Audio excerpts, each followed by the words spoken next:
Hello everyone, I'm Dale back in another video. I'd like to begin by saying thank you for the support. In the last one, we hit over 20k views in just a couple of days, which is absolutely insane to me. To celebrate that, I'm going to start this new series with Heist. Discover the Atlas is a project that I had planned for quite some time now, where I aim to go over all the league mechanics in PoE and explain them as best as I can. I am somewhat of a new player myself, and ever since I started the game, I've always liked to experiment and fully enjoy the depth of it. Unfortunately, there were lots of questions that I had and couldn't always find answers to, and that is specifically what I want from this series, to give answers and make PoE a bit easier to understand. I hope this will be helpful for newer players, but also entertaining to watch for veterans. Now, sorry for a long intro, and without further ado, let's see how simple Heist really is. First off, we need to address this question: what is Heist? To make things easier, we first need to understand what exactly are we dealing with. Well, Heist is a very unique standalone mechanic. But Dale, what is a standalone mechanic, you might ask? Well, you see, just as Delve and Sanctum, it is a mechanic that you can encounter briefly in your maps, but the whole farming process happens outside of it, in the Rogue Harbor. The very first interaction begins in Act 6, so for that reason, there are plenty of people farming Heist even before getting to maps. You open these things called Smuggler's Cache that will drop rogue markers, contracts, and sometimes blueprints, but we'll get to that a bit later. For the Atlas in preparation, there aren't too many nodes in the Atlas that require an explanation. We can increase the chance of our maps to contain Smuggler's Cache, get better contracts, more blueprints, and being accompanied by Hawk, which is the one thing that brings an interesting interaction from Heist to regular mapping. There aren't any scarabs, so most people just use Heist option on the map device to save some Atlas points, and also guarantee getting Smuggler's Cache. Heist is one of the easiest mechanics in the game, but it's seen by many as one of the worst. There are four main things when it comes to heisting, and we'll address them all. First, what are contracts and blueprints? Regular heisting and grand heist, don't matter what you name them, just think of them as maps. There are 9 layouts total, and the rewards are not influenced by them, so you can run any without a problem. The only thing that change is how long the map is and what enemies you encounter. Map completion happens when you get out during a lockdown. At the end of contracts, you're getting valuable items that can only be sold for rogue markers at fastest. Additionally, if you run eye level 68 plus contracts or just any that isn't more than 3 levels below your character level, you also get a reveal on top. Blueprints are maps with multiple rewards at the end and more than one passage that you can reveal. What that means is you can open a map, and unlike contracts, you can now get 2, 3, or even 4 different rewards depending on the amount of wings revealed. Then we have the alert level in lockdown. No matter if you run a contract or a blueprint, you got this bar filling up for every single chest you've opened. But what's important is that once you've reached 100%, a countdown will start. That's how much time you got left before lockdown. The downside of lockdowns is that your path on the way back gets blocked, and there will be lots of enemies all over the place. On top of that, if you didn't get to the final room and already stole the reward, you won't be able to get it anymore. A lockdown is immediately starting, no matter the alert level, when you take the reward at the end, so be aware of that. Rogues will help you on your way back, so there is nothing to stress about. Just play safe and don't die. Keep in mind, you only get a map completion if you escape during a lockdown. But now, what are rogues and rogue markers? Well, rogues are allies that assist you. They can open doors and interact with the mechanics they're specialized in during heist. They can die, and although they do attack enemies, it's an insignificant amount of damage. Also, they're locked in a specific order that doesn't require you to stress or going out of your way, but that's also good to keep in mind. All rogues got a main job and a couple of other sub jobs that you don't even care about in 99% of the cases, with only 2 exceptions being Hawk and Vinderi. You cannot run heist without them, so rogues markers are used to hire rogues, obviously, right?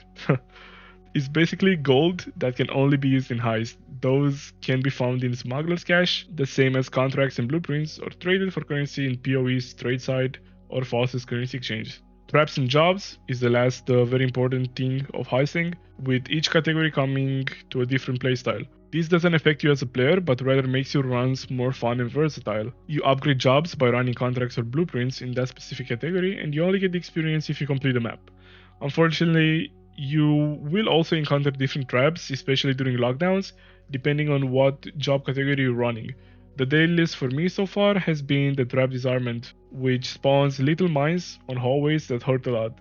Most people just get a tanky build and run through them. You can do that too. But playing the way Heist was intended, you gotta take a few seconds and let the rogues do their job to disarm them. Rogues and their equipment is what people hate most about heisting, so I'll do my best to simplify things as much as I can. As I said, each rogue has its own main job, also referred to as a level 5 skill. The only thing you need to do is to get their main job to the max level. That's all there is to it. They do have different mechanics, but you don't need to memorize them all. Same thing goes for the equipment. There are 4 different types, each with their respective slots, tier, mods, implicits. All these are just a big pain. Want to know the solution? Job speed. There is one singular mod you ever want. Sure, there are more things that could help, but I can't say I never needed any. All you need to do is passively gather gear or just buy the base of trade site, and either spam alchemy and scouting orbs until you get the increased job speed mod, or go to the harvest bench and reforce speed to basically guarantee hitting it. You can roll on literally any heist rogue item, and you don't care about anything else. Another thing that seems to be confusing people is how to run and what. I'm also trying to keep this one as simple as possible. You run contracts for only 2 reasons. You either enjoy them and just do it for fun, or you need to self-fund markers and reveals for blueprints. It is true that you can purchase both markers and revealed blueprints, but you will end up overpaying by a lot for something you can easily do yourself. Brand heists or blueprints are the bread and butter of heists. Revealing more wings will not increase the reward value, so it comes down to preference if you want to go for a 1 wing or 4 wing run. In any case, you need to prepare for your run. For contracts, you just go to Adia and select the respective rogues. For blueprints, however, you first need to go into the planning room where you pretty much do the same thing, but it requires an additional confirmation before you can go to Adia to open them. How does revealing a blueprint work? Well, if you speak to Wakano, you are given the option to reveal more wings and reward rooms to a blueprint. Generally, you only care about the wing itself so you can get in, take the reward and get out. Keep in mind you only got a limited amount of reveals and markers, so spending any more on additional rooms is not worth in most cases. Running 1 wing blueprints is just as efficient, so revealing is something that you do not have to interact with at all. Contracts completed with Gianna or Niles will reveal discounted reveals for 45% and 10% off respectively, which is a great thing to have. This is the main reason why deception contracts cost more than regular ones. As for layout, while there are 9 different layouts, they're all following the same structure: long hallways with doors and a couple of traps, as well as basic chests along the way. On the sides, we got reward rooms with chests of a specific category similar to Legion. Basic chests generally drop random gear and currency, while reward rooms chests are influenced by the job required in the specific map. In the case of a blueprint, you can also hold Alt on your keyboard while hovering over it to see what rewards you will get inside the rooms. You can also reveal and target specific reward rooms that may not have been available, as long as the job requirement allows for that specific reward to spawn.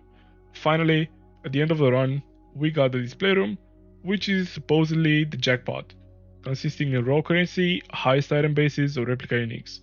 The reward pool is huge, and PoE Ninja will be your best friend to decide which item is best to steal.